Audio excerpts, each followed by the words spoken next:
particularly military equipment to Ukraine. We have to continue enforcing sanctions and help those who in our alliance, particularly in Europe, are suffering from the effects of energy pricing and other challenges to get through the winter.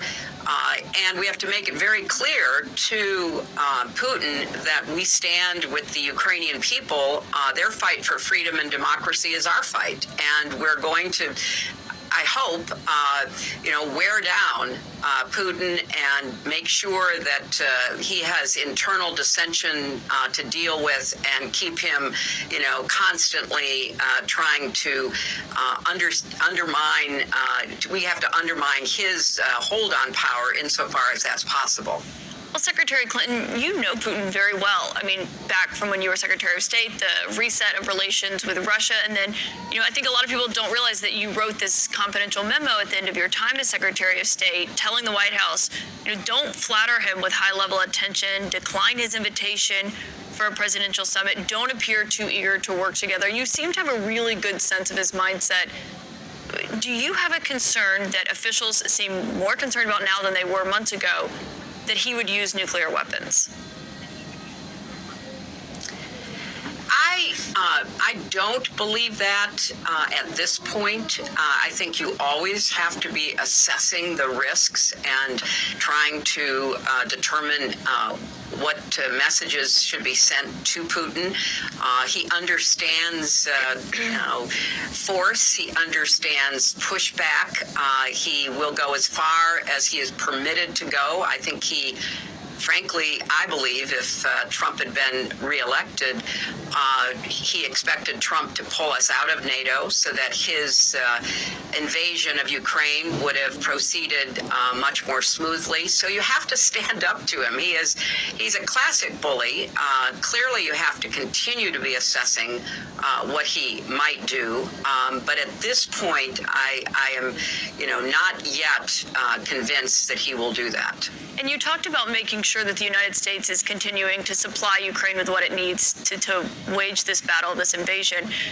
One thing that the White House has held off on, they have given obviously billions of dollars in weapons and support to Ukraine, the longer range missiles, the fighter jets, these things that President Zelensky has asked for. Is that something that you think that the Pentagon should be willing to give to Ukraine?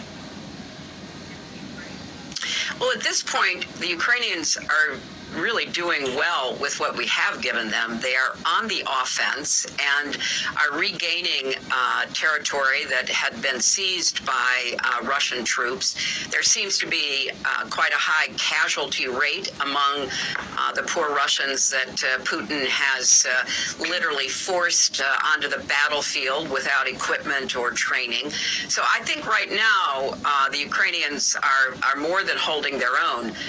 But again, it's a constant assessment to be made by not just the United States military, but our allies in NATO as to what can continue to support the Ukrainians in their effort to stave off what are barbaric bombings and missile strikes on civilian targets by the Russians. So again, it's one of those issues that anybody who says, that there's an easy answer or there's only one answer, probably is not immersed in the complexity of what's going on. But right now, the Ukrainians are doing well with what they've been given. Secretary Clinton, let's talk about Iran if we could for a moment. I mean, these protests and this movement for freedom, especially among women, has continued past its first month. You've got Iran putting 1,000 protesters plus on trial. You were Secretary of State during the Green Movement in Iran, and I thought it was so interesting a few weeks ago that President Obama came out and talked about the debate internally in the White House, which certainly included you, about whether or not you guys should speak out in support of the Green Movement. And you ultimately didn't, and he now says that that was a mistake. I just wonder if there's a lesson there right now in this moment for the Biden administration.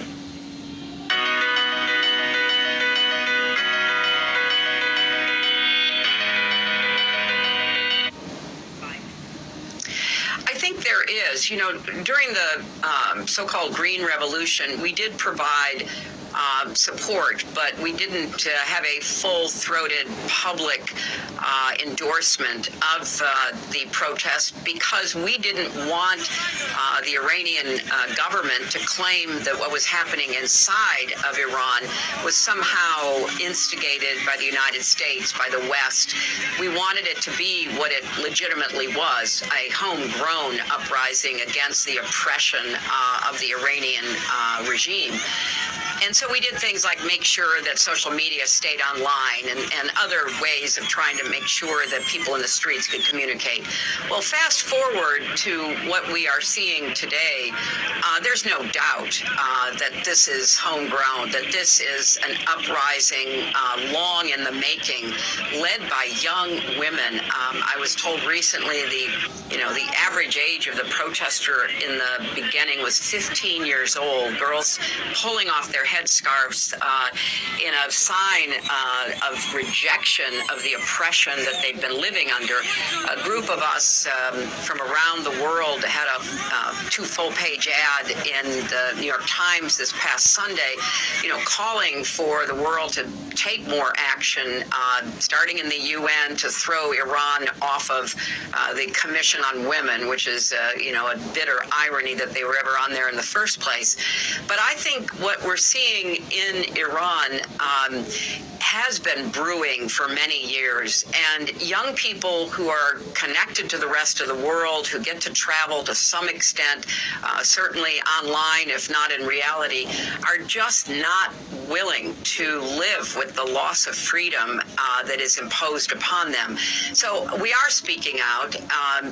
It is something that, again, has to be calculated carefully because the regime is most likely to be softened up and give in to internal pressures from people saying, you picked up my granddaughter on the street, how dare you? Or, my wife is at home crying because she's worried about our children.